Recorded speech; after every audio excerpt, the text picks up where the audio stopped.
Kí ni orúkọ yín? Orúkọ tèmi ni Dr. Adéyẹmí Isiaq Alabi Kí ni orúkọ iléeṣẹ́ yín? láti iléeṣẹ́ EHM Care Excellent Healing Medical Care. Ó jẹ́ iléeṣẹ́ tá a ti ń ṣe ìwòsàn fún gbogbo oríṣiríṣi àìsàn pẹ̀lú ìlànà tá a mọ̀ sí traditional Chinese complementary medicine. Ó jẹ́ ìlànà tí àwọn China ti ń lò láti bí 6,000 years back láti fi tọ́jú oríṣiríṣi àwọn àìsàn nínú ara. Níbo ni iléeṣẹ́ tí yín wà? Iléeṣẹ́ wa tí ó wà ní Ìlọrin, ó wà ní number 4 Sọfẹ́lúwẹ́ Street ní Lájọrin Road ní Sábòkè nílọrin.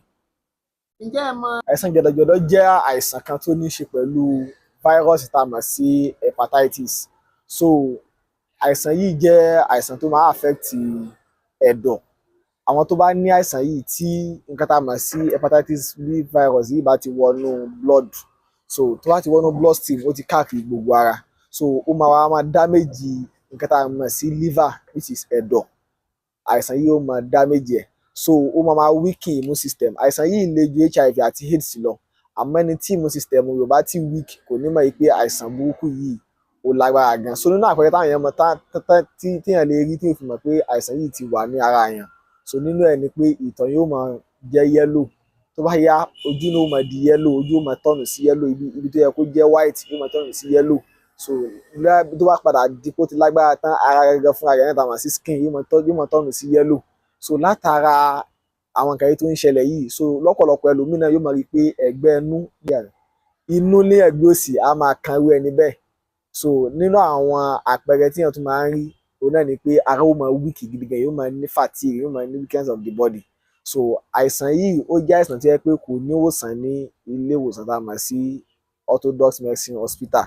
So àwọn herbal medicine tí a ní nílé iṣẹ́ wa tá a fi ń tọ́jú àìsàn tá a mọ̀ sí hepatitis yìí, onú hepatitis tó bá wù kó jẹ́, hepatitis A ni o, B ni o, C ni o, E ni o, kò sí irú àwọn hepatitis náà tí kò ní ìwòsàn ní iléeṣẹ́ wa. So nǹkan tá a fi ń kojú ẹ̀ náà ni nǹkan tá a mọ̀ sí traditional Chinese herbal medicine tí a sọ lẹ́ẹ̀kan. So ó jẹ́ nǹkan tí ó yẹ pé ó máa rejuvenate liver padà, nǹkan tá a mọ̀ sí ẹ̀dọ̀, ó dẹ̀ máa detoxify, ó dẹ̀ máa pa gbogbo àwọn viruses tó wà níbi ẹ̀dọ̀ wa tí a mọ̀ sí hepatitis. Ẹni tí àìsàn jẹ̀dọ̀ wá ń dà láàmú, báwo lè fẹ́ rí yín, báwo ó sì kàn sí yín? So irú èèyàn bẹ́ẹ̀ lè pè wá sórí nọ́mbà tí a fẹ́ pè yìí 090 15 18 404 àbí 090 59 75 8574. Ní ibo ni ilé-iṣẹ́ yín wà gangan? Àbí àwọn tó bá fẹ́ rí tó jẹ́ pé wọn à sí ní ìpínlẹ̀ tẹ́yìn wà, báwo ni ẹ ṣe láǹfààní àti kàn sí wọn, tẹ́fi kàn síra yín, tẹ́fi? Kò síbi tí a kì í send ògùn sí ní àgbáyé.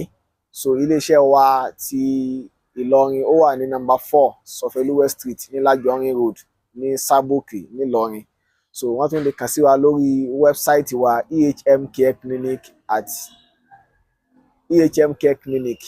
So ó ní wẹ́bsáìtì wa tó máa hàn ní ojú screen yìí, so a lè click lórí ẹ̀ láti fi consult àti láti fi book appointment àbí láti fi ra oníranran oògùn tí ó wà fún nǹkan tó ń ṣe wá. Ẹ dákun yín lẹ́ẹ̀kan sí i. Orúkọ tèmi ni Dr. Adéyẹmí Isiaq Alabi.